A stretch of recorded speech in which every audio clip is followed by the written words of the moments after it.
broadcast on YouTube. Get over an 80 on that props. Okay, so here we go. We are doing two things. Today is the start of the optimization unit, and to optimize this unit, it's actually only 2 lessons long, so pretty fast.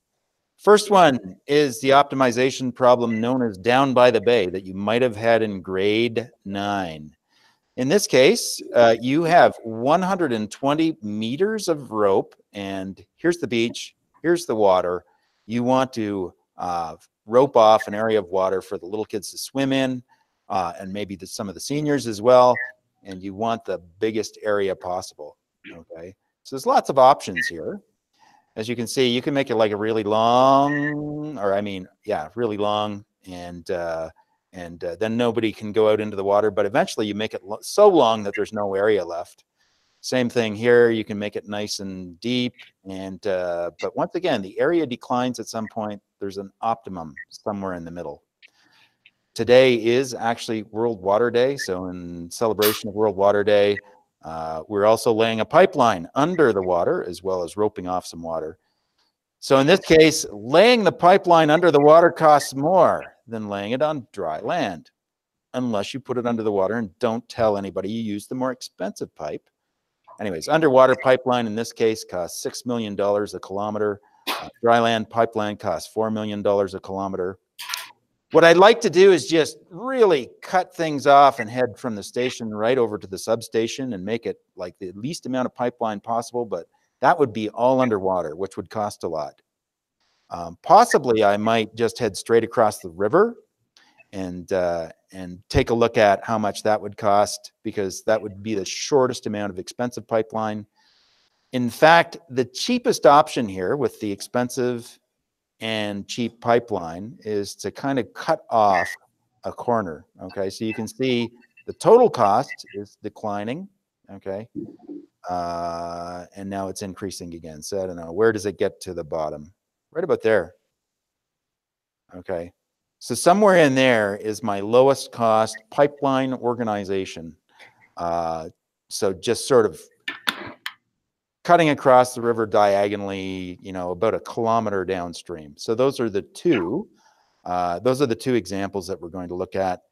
And I'm going to stop sharing my screen. And good. We're going to go to me now. Okay, so here we go. Since it's World Water Day and water is a sort of a social justice thing, I've decided here is the core of all these optimization problems, because you're going to look at them and there's going to be a lot of information and it's going to seem intimidating. There are two things, two pieces of information and two relationships in most of these optimization questions, okay? So the question you want to ask yourself is, what do we want to optimize? Okay, so there we go. We've got our social justice chant already started because it's World Water Day. What do we want to optimize? And then the second question follows the first one. How do we want to relate the variables? All right, so maybe it fails as a social justice chant, but if you remember it, at least one of those two things should come to mind. Okay, I have to present to everyone. Okay, so here we are, down by the bay. We've got 240 meters of rope, which is divisible by 12. You want to make a swimming area. What dimensions are going to make the largest area? So here's our swimming area right here. This is an umbrella, not a giant arrow. This is somebody swimming or possibly drowning. I'm not sure which. When I draw these people, they're always drowning. I should get my lifeguard. How do you draw swimming, not drowning people? Okay, this is the area in here. And the area is equal to the length times the width, okay? What do we want to optimize? We want to optimize area. That's what we want to maximize. In other words, the relationship is area is equal to length times width. Now, when you're doing calculus, you know, basically what you do is you take the derivative of a relationship.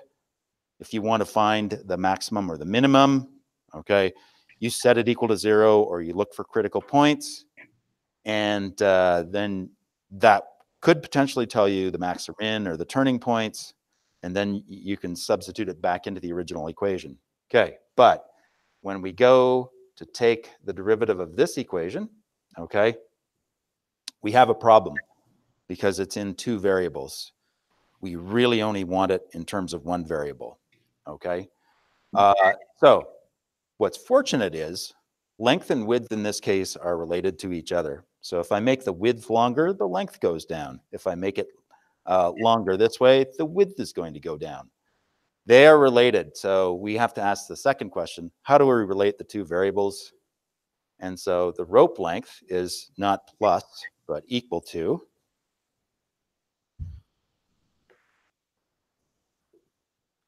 L plus 2W, okay? So in other words, 240 is equal to L plus 2W. I want to get one variable in terms of the other, and so I'm going to express L in terms of W, okay? So the length of this rope is 240 minus 2 times whatever the width is, because I'm investing 2 stretches of rope into the width there. This is the relationship that is going to get me down to one variable, okay? So I'm all ready now. I'm going to take this L and I'm going to turn it into, so length is 240 minus 2W, and I'm going to multiply it by the width. So this is length times width. So there we go. I have an expression. It's down to one variable.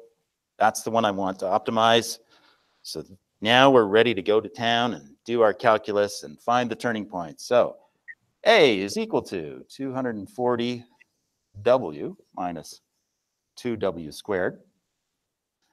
We want to know how area is changing with width and find out when area quits changing with width to find our turning point. So this is 240 minus 4W for a critical point.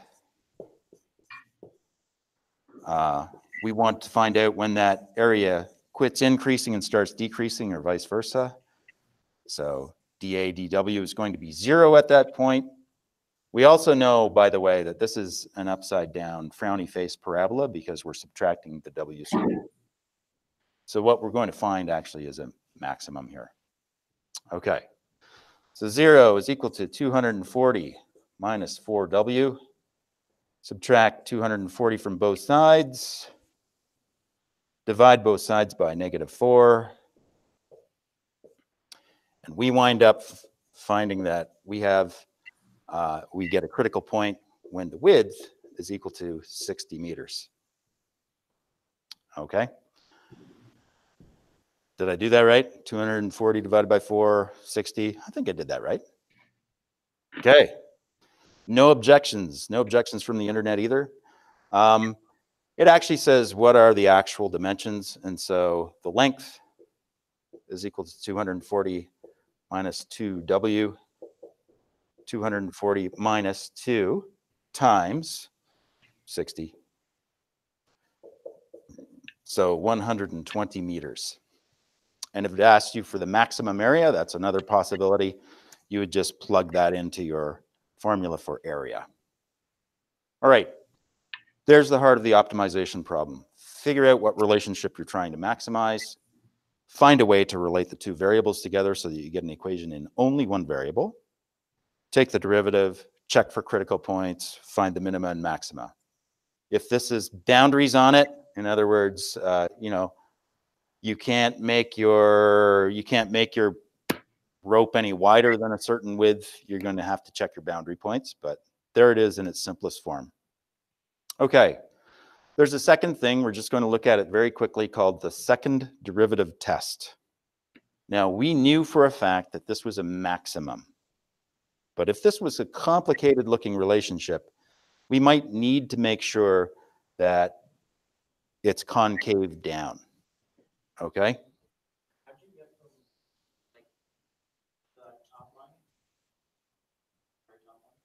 Right here? I took the derivative. So I just used the power rule here, If you take the right? So 240 times W is just 240. 2W squared 4W. So I just used the power rule to take the derivative there. So there's the second derivative test that we can do to make sure that we have something that's concave down, indicating it's the maximum. We'll do it on this problem, even though it's almost trivial. Okay, so let's do it over here.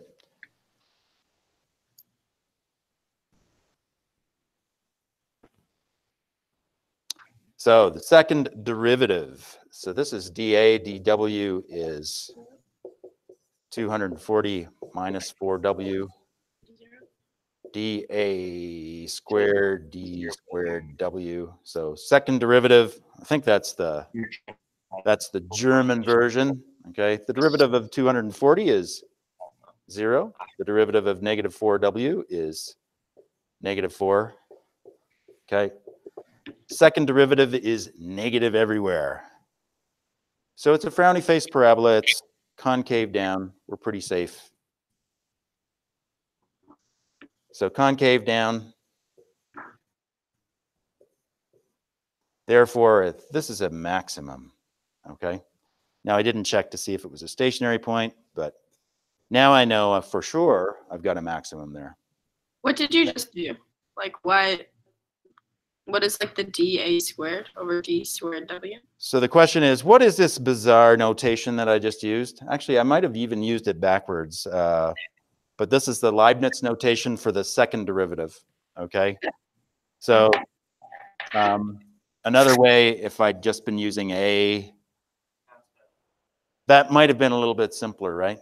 Okay, but they mean the same thing. So if you see that, if you see the 2's on there, don't be alarmed. It just means take the second derivative. And then one above that's just A, the first derivative. So this one would have been, the first derivative would have just been A primed in that case. Okay, good. So we've looked at identifying which relationship needs to be optimized. We looked at figuring out how we get the relationship down to only one variable so that we can do our calculus properly. We already know how to find minima and maxima through turning points. And then we introduced what's known as the second derivative test that tells us if something is a minimum or a maximum.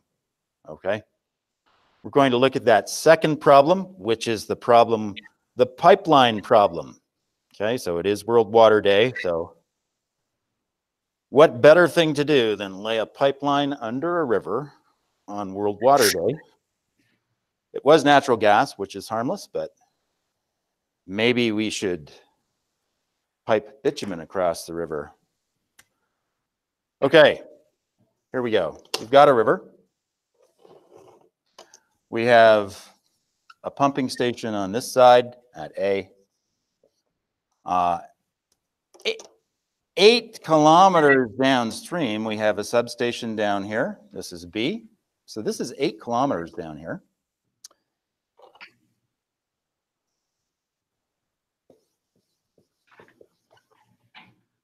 And B is on the other side of this 1 kilometer wide river. Okay, so this is 1 kilometer wide. So, so you want a pipeline from A to B. Underwater pipeline.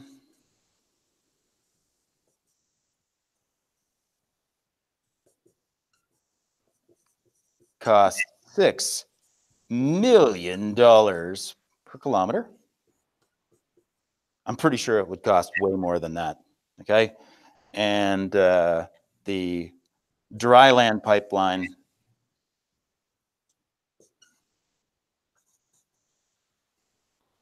costs $4 million per kilometer. So there's our setup. I'm going to switch from blue in celebration of Water Day to black. The color of oil. That's right. Okay. So I'm a business person. I've got a pipeline to build. What do I want to optimize? I want to optimize the price of the pipeline. That's right. And so I'm just going to pick some variables here. This actually gets slightly more complicated before it gets easy. So this is $6 million times the underwater part, and then it is $4 million times the dry land part. So I want to optimize. Did I spell that wrong? I want to optimize that relationship.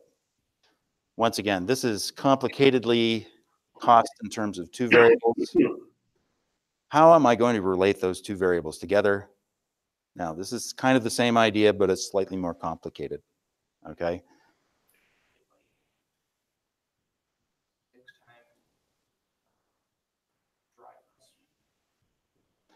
Yeah, so the complication is I'm going to land my pipeline somewhere over here, right? Okay, so I'm headed across the river diagonally, and I have to find a way to relate U and D, express those in terms of one variable, okay? So what I'm going to do is I'm going to go over here, X kilometers. I don't know how far that is, so I'm just going to call it X, okay? And what's left to go using dry land is going to be 8 kilometers subtract X. Okay.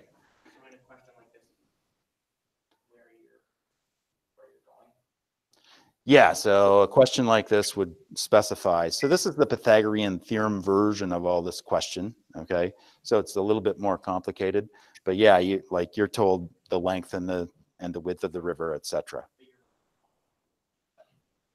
You're going to put it at the substation somewhere in between. Yeah. You won't be told that. No, you'll be expected to magically know that you're going to go over X. And the whole goal here is to get this in terms of one variable. Okay. All right. You could actually call this U. You could call this the underwater part, and then you could come up with an expression here, which also might work, by the way, which would be interesting. And then you could add the expression here. This way is going to be a little bit simpler. Okay, so sometimes the way you set it up is important. This is a right angled triangle. This is the hypotenuse. Okay, so going to find the length of the hypotenuse. It's 1 squared plus x squared. So this is the expression I have for the length of the underwater line. This is the expression I have for the length of the dry water line. So I have my cost in terms of one variable now. So I'm I'm ready to go crazy on this. So underwater is 6 times. I'm not going to use the absurd notation. I'm just going to go ahead and write this as 1 plus x squared to the 1/2 plus 4 times 8 minus x. Okay. That's my expression. We're going to look for critical points. So we're going to take the derivative. So we're going to do dc dx, because I know you guys love that notation. Okay. This is going to be 6. I'm going to have to use my power rule and my chain rule here. So the 1/2 comes down in front, 1 plus x squared. Everything in there stays the same. Take away 1 from the exponent there. Take the derivative of the inside, multiply it. Okay, there we go. There's our chain rule. So still kind of homely. I can do some simplification here. 4 times 8 is 32 minus 4x. Okay, simplify a little bit. Let's see, this becomes 6x over square root of 1 plus x squared plus 32. Okay, there's my derivative. Isn't it beautiful? Oh, wait, everybody. No, that's not my derivative. I did something really terrible there, didn't I? I kind of took the derivative of this, and then I didn't take the derivative of this. What was I thinking? Oh my goodness. This is terrible. Sorry, internet. There we go. Okay, this simplified is going to be plus 32 minus 4x. What's the derivative of 32? Nothing, right? So here's my expression here. So there's my derivative, okay? Sorry about that. I just got so caught up in simplifying and taking the derivative. I just lost track of myself there. Okay. What is so that far. the power of on the bottom? It's just blurry. What's that, Morgan? Oh, there we go. There we go. It suddenly came into focus. Yeah. Okay. There's our derivative. For critical points, we're going to look where the derivative is 0 and where it's undefined. For the critical point, is it always going to be 0? Is that what we're always doing? Yes, but we also have to check for boundary points. So the question is, are we checking for zeros? And yes, we're checking for where the critical point is 0 because that's where we know we have a turning point and a potential boundary. Okay. So let's go find some critical points here.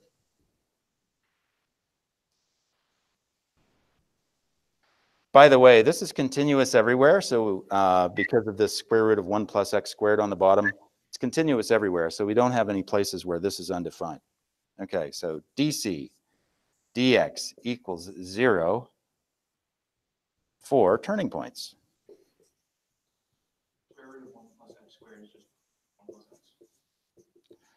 Eric's question is the square root of 1 plus x squared is, no, I can't actually simplify this any further. Okay. Yeah, because the square root of 1 plus 9 is not 1 plus 3. Yeah. Okay. So here we go. This is equal to 0, 6x over square root of 1 plus x squared minus 4. Now I just have to go about isolating x. And in this example, we have to square both sides. 4 is equal to 6x over square root of 1 plus x squared. So I've moved my 4 over to the other side. I'm going to multiply both sides by square root of 1 plus x squared.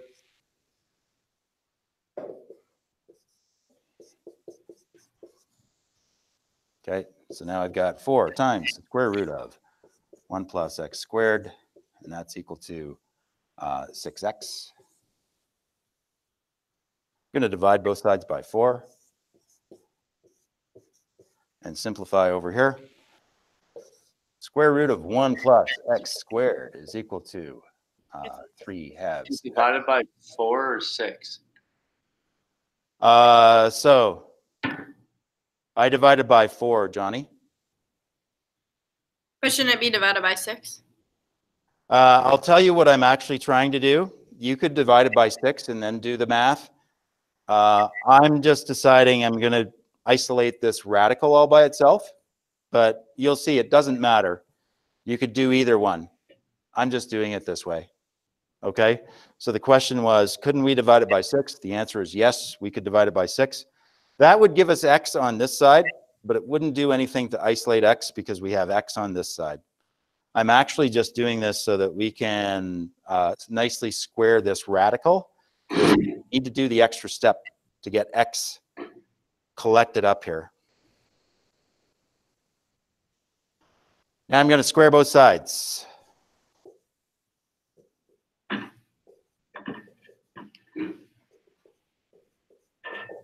Okay, now I've got 1 plus x squared, because that's the third on that side, is equal to 9/4 x squared over on this side.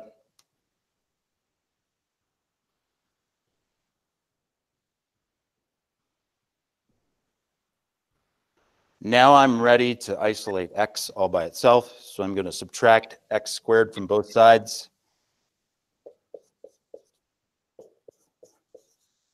This is not equal to 9/4 on this side. Please, nobody make that mistake. This is 9/4 x squared, subtract 4/4 x squared. So this is 5/4 x squared.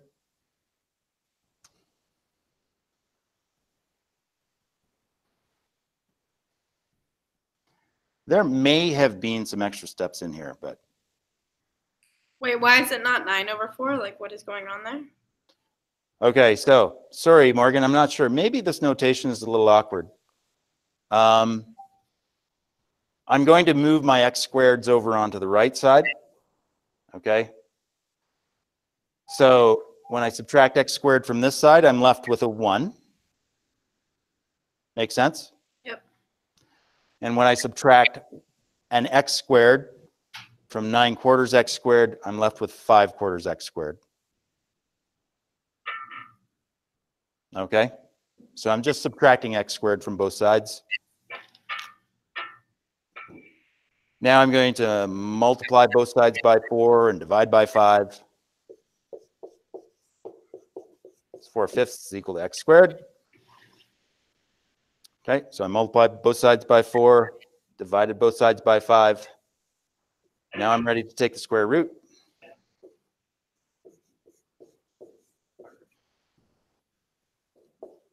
I might have to think about whether I need to consider both of these roots. Okay? So the question is, what's the in-between step from here up to here? Okay.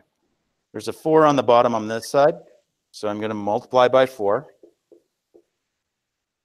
There's a 5 on the top on this side. I'm going to divide by 5. Or another way to look at it is I'm multiplying both sides by 4/5. Okay? So 1 times 4/5 is 4/5.